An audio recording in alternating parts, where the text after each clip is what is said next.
श्रीमद् भागवत गीता को श्रीमद् भागवतम को परम पूज्य गुरु जी ओम श्री चिन्मय सद्गुरुवे नमः। लव यू माँ।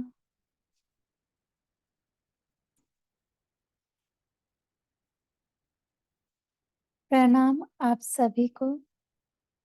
आज हम आगे श्रीमद् भागवतम कथा को लेकर चलते हैं। कल हमने देखा सनत कुमारों और नारद जी की भेंट। आज हम देखेंगे भागवत कथा श्रवण की महिमा। नारद जी सनत कुमारों से प्रश्न पूछते हैं कि भगवान, इस भागवत कथा से कौन कौन लोग पवित्र हो जाते हैं? प्रकाशित को अपनी नवीन मार्ग। आपने आज मुझे कोई नया ही मार्ग बताया है। इसके बारे में मुझे कुछ पता ही नहीं था। तो सनत कुमारों ने कहा, जितने बड़े से बड़े पापी की तुम कल्पना कर सकते हो, वह भी इस कथा को सुनकर मुक्त हो सकते हैं। उसका भी इस कथा में अधिकार है। देखो, पाप तो अनेक प्रकार के हैं। सब लोग सब पाप तो नहीं करते, लेकिन यदि ऐसा भी कोई व्यक्ति है जिसने सब पाप किए हों, पापियों का शिरोमणि हो, जिसने एक भी पाप छोड़ा नहीं हो, वह भी भागवत कथा सुनकर पवित्र हो जाता है। फिर उन्होंने इसका एक दृष्टांत भी बताया। वो दृष्टांत है आत्मदेव तथा धुंधुली की कथा। तुंगभद्रा तट के किनारे आत्मदेव के नामक एक ब्राह्मण रहते थे। उन ब्राह्मण की एक पत्नी थी, उसका नाम था धुंधुली। थोड़े शब्दों में उसका बड़ा सुंदर वर्णन किया है।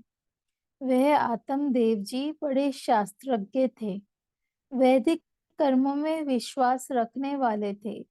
उनकी लेकिन उनकी पत्नी सब वाक्य स्थापिका, यानी अपनी ही बात पर अड़ने वाली थी। वह सबके ऊपर आरोप लगाती रहती थी। लोक वार्ता रता, गपशप में उसको बहुत मजा आता था। क्रूरा, वह क्रूर भी थी। बहु जल्पिका, मतलब बहुत बोलने वाली भी थी। शूरा च गृह कृतेषु, घर के कामों में कुशल थी। और क्लह प्रिया, झगड़ा करना उसको बहुत अच्छा लगता था। कहीं ना कहीं झगड़ा कर बैठना और सबको बुरा कहना उसका स्वभाव था। कहीं जाना हो और उसे बुलाया ना जाए तो बस नाराज होकर शाप देने लगती थी। एक बार वहां के लोग कहीं विहार के लिए जा रहे थे। जाते समय किसी को याद आ गया कि धुंधली को तो बुलाया ही नहीं। बाद में उसको गुस्सा आ जाएगा, वह झगड़ा करेगी, तो वे उसके पास जाकर बोले, धुंधली, पिकनिक के लिए चलो। वे बोली, अब तो बहुत देर हो गई है, मैंने पहले ही बोल दिया कि बारिश हो जाए। भगवान से उसने प्रार्थना की थी कि ये लोग पिकनिक जाने वाले हैं, वहां बारिश हो जाए। वह ऐसी क्लह प्रिया थी।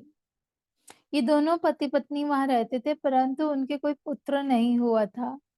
आश्चर्य की बात है कि उस पत्नी को इस बात का कोई दुख नहीं था, लेकिन आत्मदेव को बड़ा ही बुरा लगता था। बहुत दुखी होकर एक दिन वे घर छोड़कर वन में चले गए। बोले, अब तो मैं जा रहा हूँ, बिना पुत्र के घर में क्या रहना। एक दिन वे निराश होकर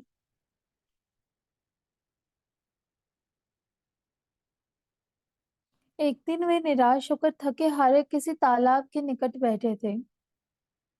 तब वहां पर एक सन्यासी आए। आत्मदेव उन्हें नमस्कार करते हुए उनके चरणों पर गिर पड़े।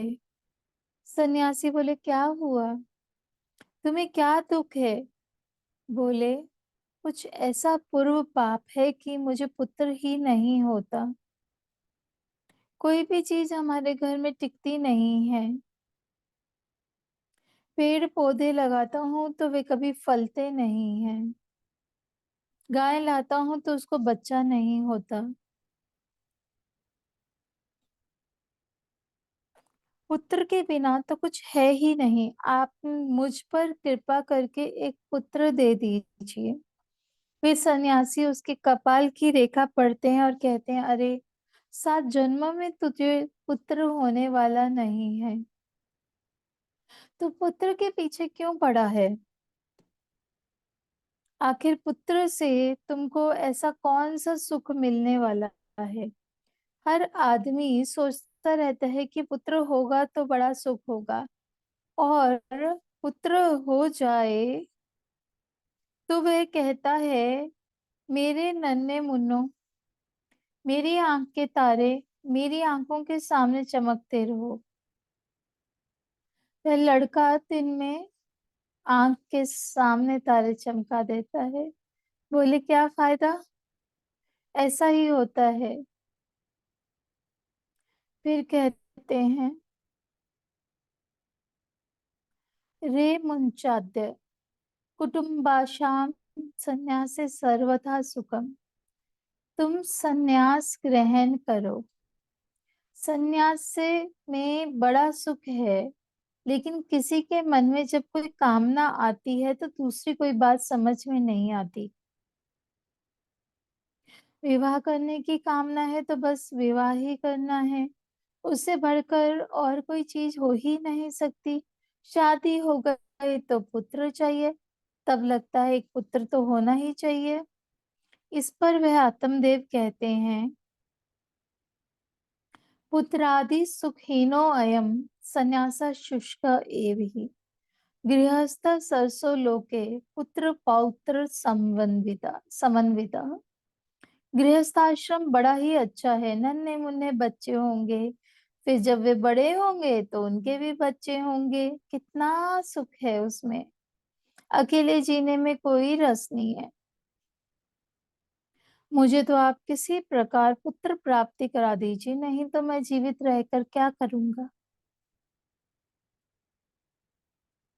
सन्यासी को लगा कि इसके मन में बड़ा आग्रह है, अतः और कोई बात इसकी समझ में नहीं आएगी। उसे एक फल दिया और बोले, यह फल तुम अपनी पत्नी को खिला देना। 1 साल तक उसे अच्छे व्रत करने चाहिए। सत्य, शौच, दया का पालन करना चाहिए।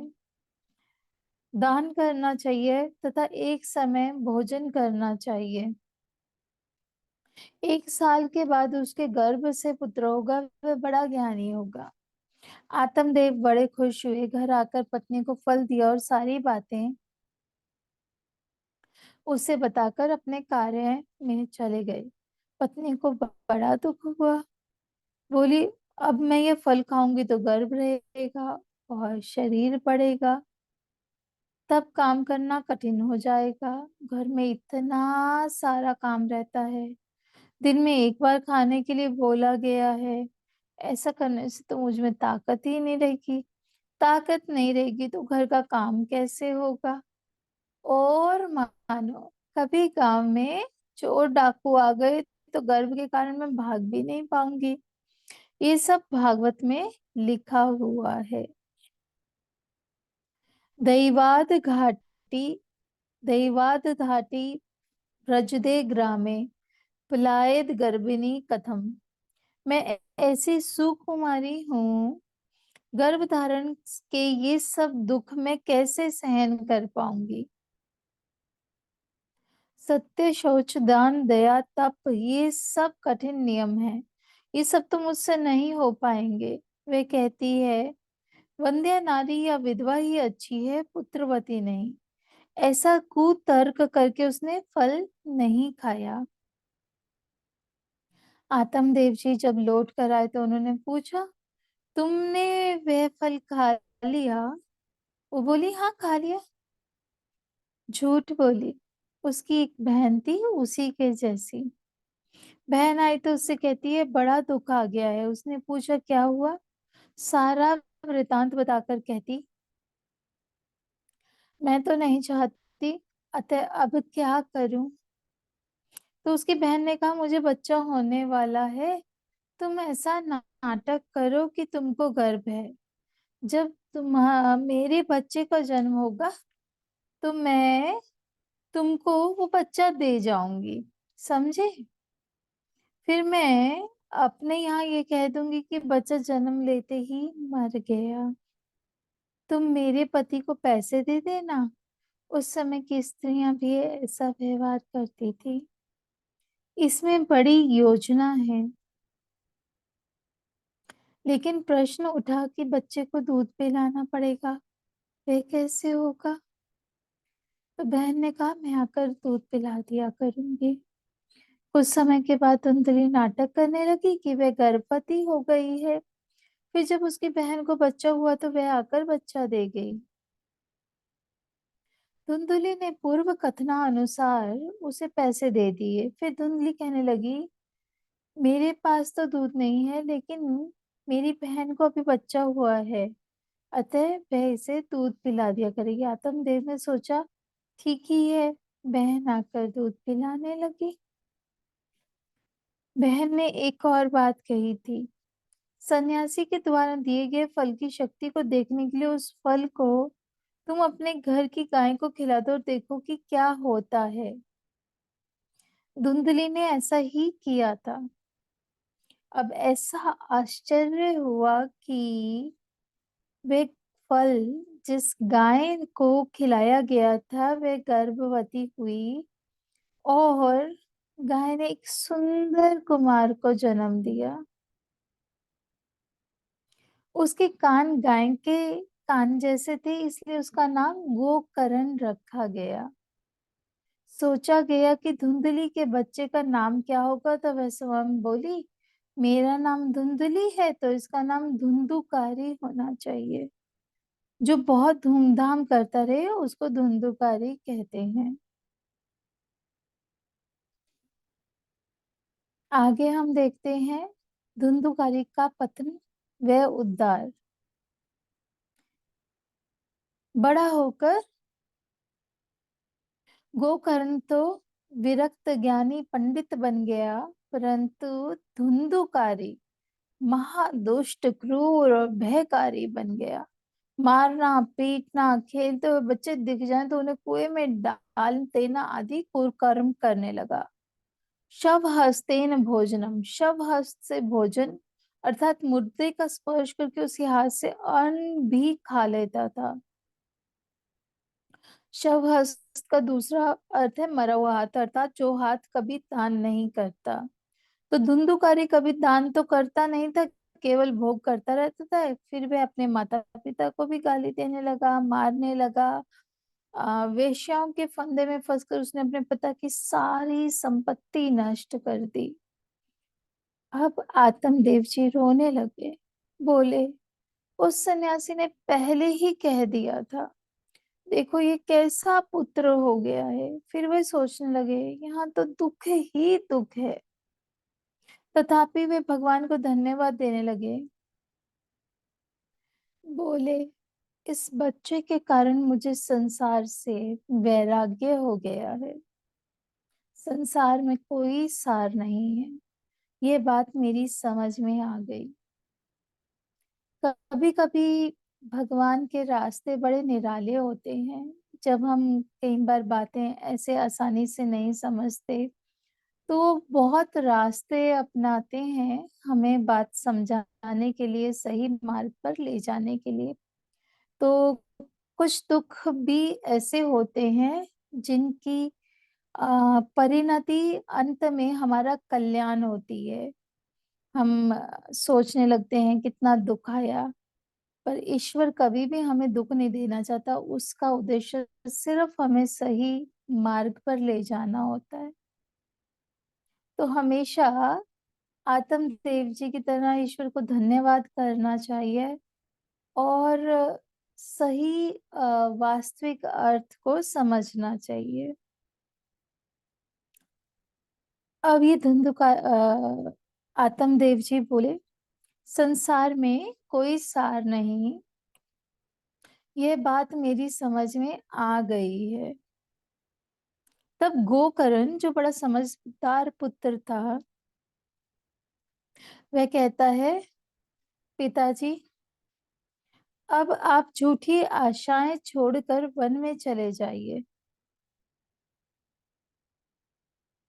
आत्मदेव बोले, बेटा, मैं वन में जाकर क्या करूंगा? मुझे समझाकर बता दो।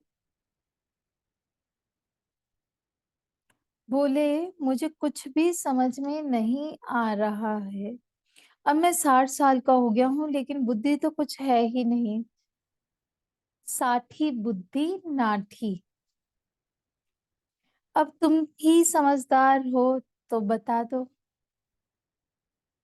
तब गोकर्ण ने उनको जो उपदेश दिया वह बहुत सुंदर है। गोकर्ण ने कहा,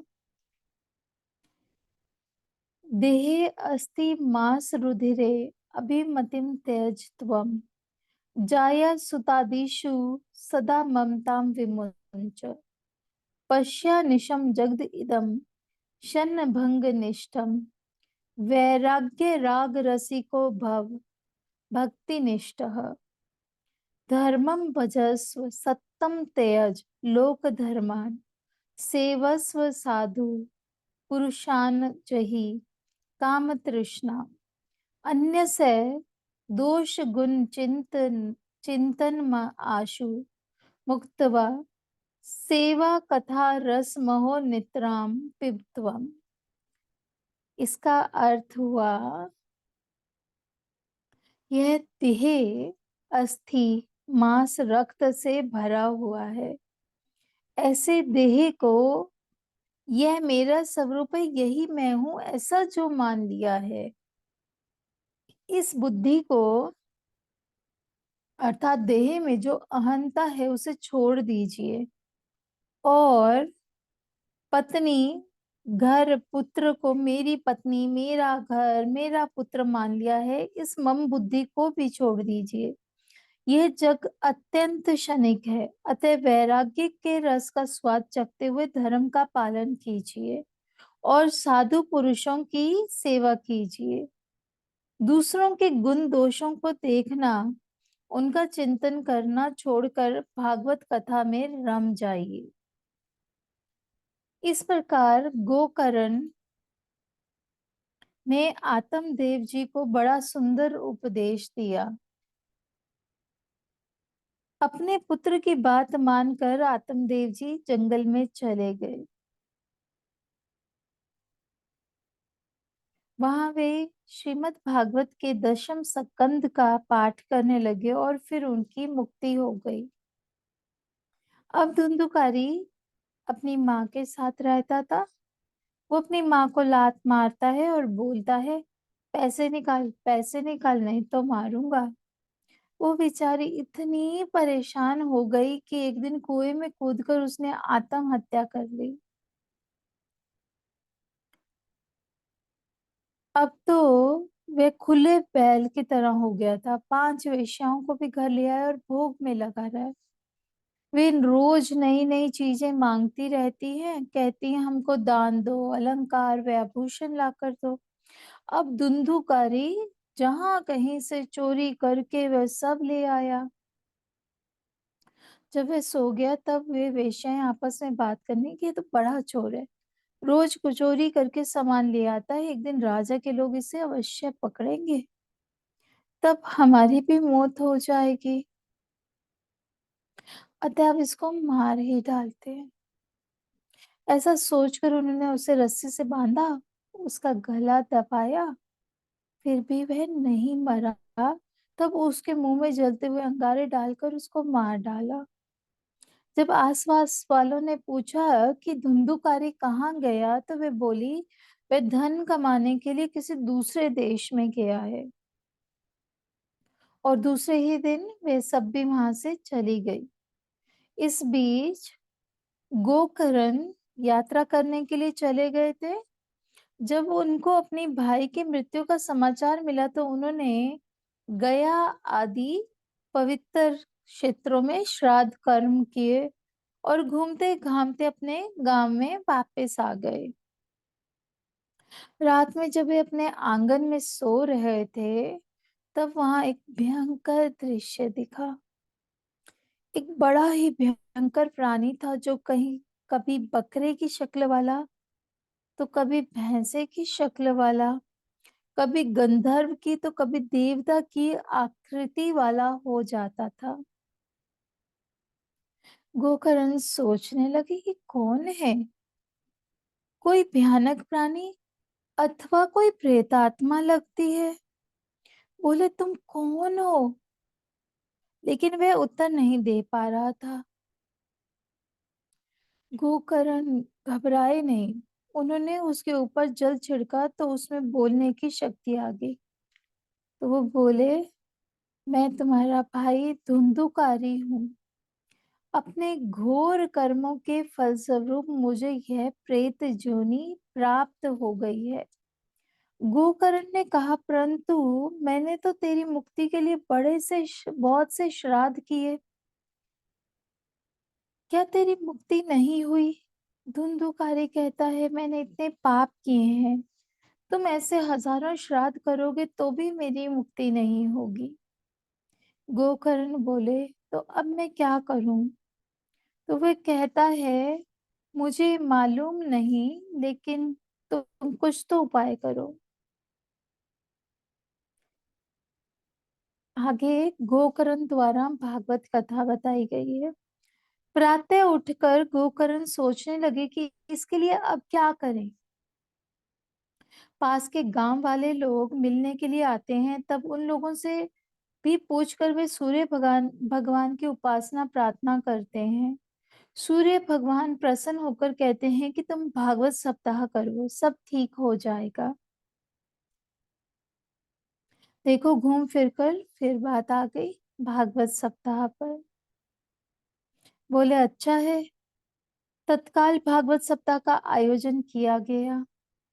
सब लोग आंगन में बैठ के गोकर्ण ने भागवत कथा कही। ज्ञानी तो वो थे ही। वहां पर एक बांस पड़ा था जिसमें 7 गांठें थी।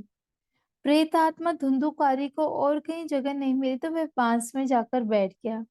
एक दिन की कथा हुई तो एक गांठ फट गई, दूसरे दिन की कथा हुई तो दूसरी गांठ फट गई।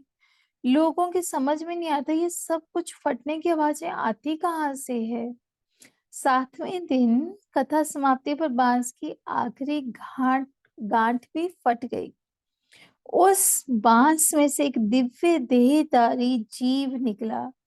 वह गोकर्ण को प्रणाम करके बार बार धन्यवाद देता है कि भैया, तुमने मुझे इस दुर्गति से बचा लिया, मैं तुमको किस प्रकार से धन्यवाद दूं।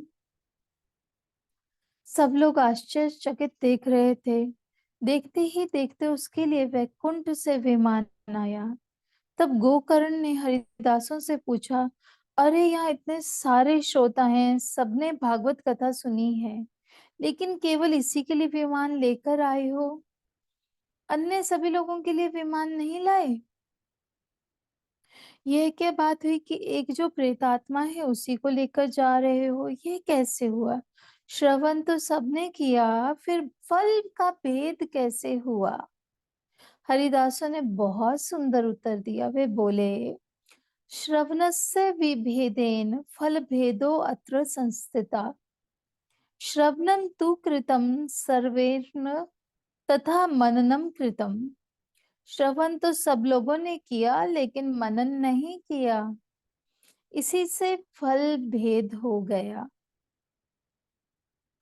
श्रवण तो सब लोग कर रहे थे लेकिन वे सोच रहे थे कि आज कथा समाप्ति पर घर जाकर गाय का दूध निकालना है, दूध बेचना भी है, कोई मिलने के लिए आने वाला है आदि नाना प्रकार से विचार कर रहे थे। तो उनका मन व्याग्र हो गया था, विक्षिप्त हो गया था। अतः बाद में उन्होंने कथा पर कुछ विचार नहीं किया। लेकिन इस प्रेतात्मा को कुछ काम था ही नहीं, तो उसको जैसा दुख हो रहा था पानी दिखता है लेकिन पानी पी नहीं सकता, खाना दिखता है लेकिन खा नहीं सकता। ऐसा दुख तो किसी दूसरे को नहीं हो रहा था। वे सब आराम से बैठे थे। वे जिस प्रकार छटपटा रहा था कि इस गति से मैं कैसे निकलूं, वैसी व्याकुलता दूसरों में नहीं थी। अतः उन्होंने कथा के विषय पर मनन नहीं किया।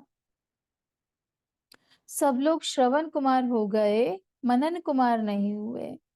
तात्पर्य यह हुआ कि जिसका श्रवण किया है उस पर मनन अवश्य करना चाहिए। तब गोकर्ण ने अपने नगर वासियों से कहा, हम लोग पुनः एक बार भागवत कथा कर लेते हैं। इस बार कथा में गाय भैंस गधे घोड़े या पत्नी बच्चे को याद नहीं करना, एकाग्र चित्त से कथा का श्रवण करना। दूसरी बार कथा का आयोजन किया गया और कथा के अंत में सब लोगों के लिए विमान आ गया। अयोध्यावासिना पूर्वं यथा रामेण संगता तथा कृष्णेन ते नीता गोलोकम योगी दुर्लभम। भगवान श्री कृष्ण स्वयं उन लोगों को वैकुंठ ले गए। कैसे? जैसे श्री राम जी अयोध्या वासियों को साकेत लोक ले गए थे। हम भी 7वें दिन की परीक्षा करेंगे। देखो, हमारी संस्कृत भाषा बड़ी सुंदर है। उसमें एक शब्द के अनेक अर्थ होते हैं। विमान शब्द का एक अर्थ होता है हवाई जहाज, और दूसरा अर्थ लें तो मान यानी अभिमान, और वी माने चला गया। ऐसा विमान आ जाना चाहिए कि जिससे अभिमान चला जाए। विवेक चूड़ामणि में ज्ञानी पुरुषों में के बारे में एक श्लोक आता है। विमानम विमानम आलम्ब्य शरीरम एतद भुनक्त्य शेषान् विषयान् अनुपस्थितान् परीक्षा बालवदात्म आत्मवेता यो अव्यक्त लिंगो अनुषेक्त बाह्य। अभिमान रहित होकर कोई देह में रहता है तो वह मुक्त हो जाता है। ये बोले, यह तो बड़ी चतुराई है, उड़ने वाला विमान ना आए तो किसी को दुख ना हो। इससे पहले ही दूसरा अर्थ बतला रहे हैं। सच बात तो यह है कि ऐसा विमान आएगा जरूर। इस प्रकार यह सुंदर इतिहास बताया गया है जिससे सुनने से सारे ताप पाप नष्ट हो जाते हैं। आगे सनत कुमार द्वारा भागवत सप्ताह और उसकी विधि बताई गई है। तो तब तक आप भी मनन कीजिए। धन्यवाद।